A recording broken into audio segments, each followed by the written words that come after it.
excited to have the next guest. She's been right over here to my right.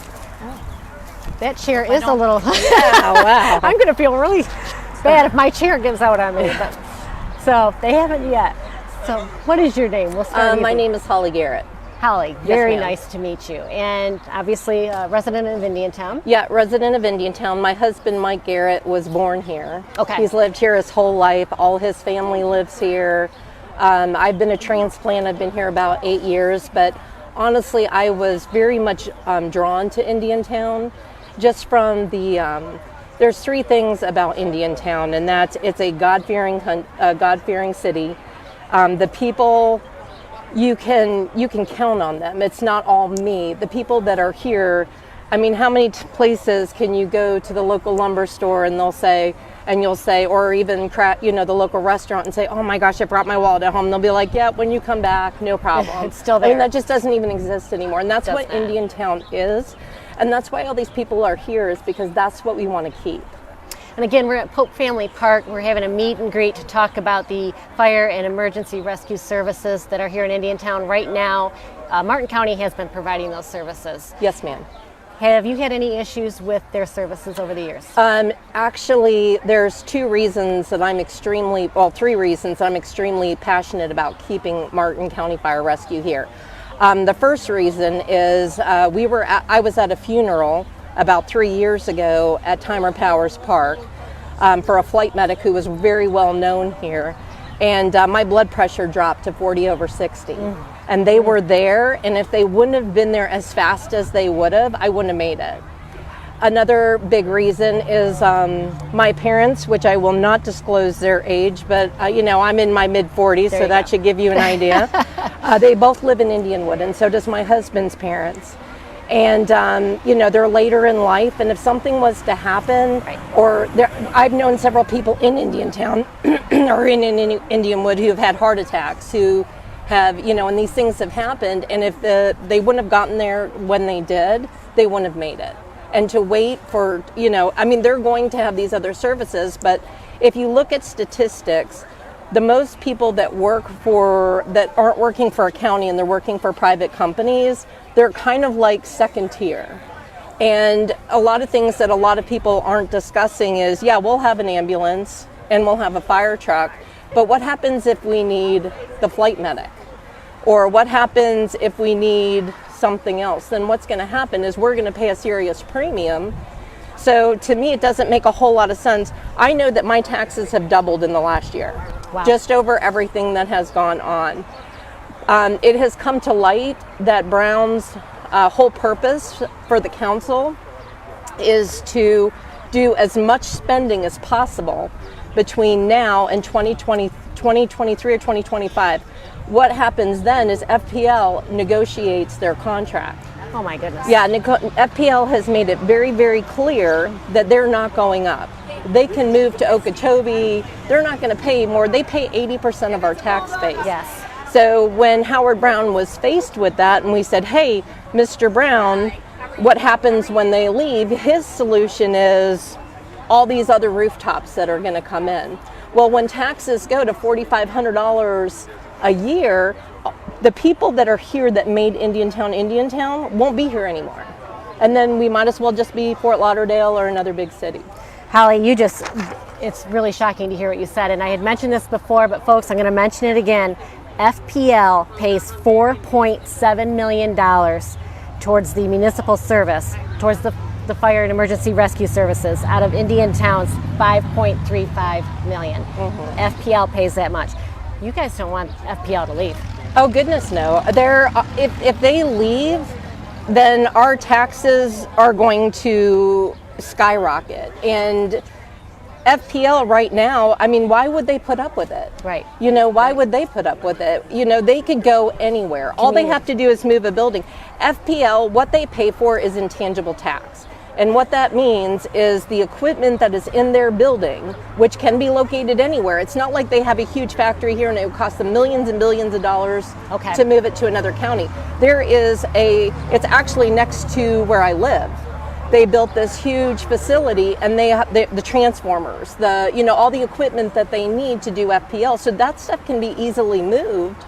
And they've made it crystal clear that they are not going to pay any more money, and Howard Brown's pretty much given them the cold shoulder saying, well, oh well.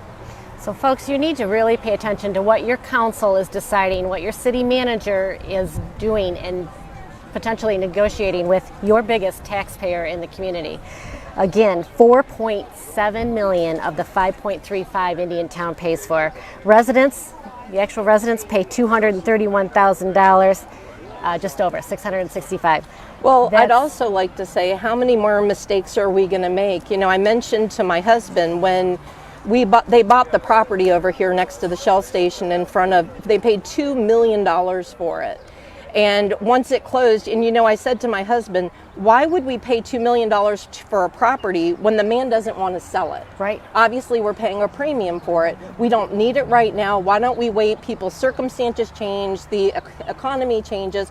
Why not wait a little bit? Nope, they pushed through. Brown convinced the council they needed to do it. Now we own a $2 million piece of property that, guess what? It was supposed to house the municipality on, but at the end of the day, our LDRs and our comp plan does not support it, so it's illegal to build anything on it. And where did that $2 million go? Oh my goodness. And how many more times are we going to do this? Make these mistakes. Let me bring up, I'm going to circle back to your heart attack that you spoke of when you first sat down. Yeah. Martin County has cross-trained their fire rescue personnel as EMTs. Yeah. And they send out an ambulance with every call. Oh, and they're very good. They're professional. They're good. They've got all of the right equipment. How are we going to know that the equipment? See, the thing is when you start a new company or a new anything, you have to start from the ground up. So you're purchasing everything. Martin County is established. They already have all this, and that's what people don't realize. Not just that, but the council, coming from Howard Brown, I don't think our council is bad. I think they're being given misinformation, and they don't know. They're going through the experts, as they call them. They call Howard Brown and some of these consultants experts. But the problem is they're not looking. 2 + 2 is 4 all day long. Right. And at the end of the day, first they tell us that it's going to cost, I think it was $5 million to do this service. And we said, well, wait, Martin County's doing it for 4.8 and they're willing to give us $500,000 back. That doesn't make sense, and it's better service. Right. Then they had another meeting, and the guy said, oh, no, now it's only going to cost $2 million. Well, they're trying to fit the narrative, and they're trying to, and that's only for half the services. But the problem is the people in Indiantown, they're not educating them. And that's what our point is today, is to educate the people and to say, look, we're being duped here. Right. And at this point, because it's Martin County Fire Rescue, it's a matter of life and death. It truly is, and that's something you need to bring up. I asked Linda that was here before you, even if you saved $1 million for Indiantown, is it worth it to you? Not if I lose my parents or even myself. Absolutely right. And if you could say something to your council, what would you say to them? I would honestly say, guys, I think at this point, and I've called each one of you to have meetings with you, which was turned down except for with Jackie Clark. I am meeting her Monday, and Susan Thomas. Guys, I beg of you, right now, you have locked horns because you feel, honestly, and it was said by Janet Hernandez at the last meeting, that you think that the village of Indiantown is calling you guys stupid and that you guys are being hand molded by Mr. Brown. That is not what we're saying at all. What we're saying is, please, let's all get together as a community, look at the numbers, see what makes sense, doesn't. I'm all about saving money, but at the end of the day, if it's going to cost us more and there's no benefit, then we're setting ourselves up for failure. And the sad part is a lot of you guys, I know Susan Thomas Gibbs, her parents live here. I know Janet Hernandez, her parents live here. Our families live here. Your families live here. Are you really willing to put them at risk just because you're upset because we're protesting? And that was my whole reason for wanting to meet with each of you guys, to say, let's stop the protest, let's stop the thing, let's all sit down as a community and see what makes sense for our community. I will be the first to say that I was not for incorporating in the beginning, but we're here now. And there's nothing we're going to do about it. But if we keep making these bad decisions, it's just going to implode. And it's going to multiply.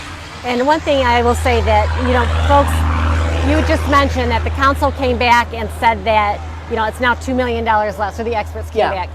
People, how many times does your government tell you something's going to cost something, and it always Costs more. It never costs less. And being they started out with a much higher figure, the 4.6, 4.8 million, and then all of a sudden magically it's now down to 2 million with less services. This is kind of like a shell game. You want to make sure the council members are truly vetting the information they're getting, and my goodness, be transparent. Listen to your constituents, because after all, they do work for you. Well, and the big thing is this $5 million does not include Lifelight. It does not include backup services. It does not include when there's multiple, which there has been. We've had several fatalities right here on the main road here. The Warfield? Yeah, on Warfield. So that's the thing they're not getting. If someone has a heart attack over here and we have a fatality over here, and people, oh, well, that's almost never going to happen. What happens when it does? Martin County, then, are they going to come and, now they have to disrupt their services to come into ours? How much more are we going to have to pay? And it's something you'll have to pay for it. You're no longer contracted with Martin County. Correct. So 911 services, there's another thing. So, Hallie, thank you so much. I wish you well tonight. I appreciate you stopping by here and talking with me. Thank you.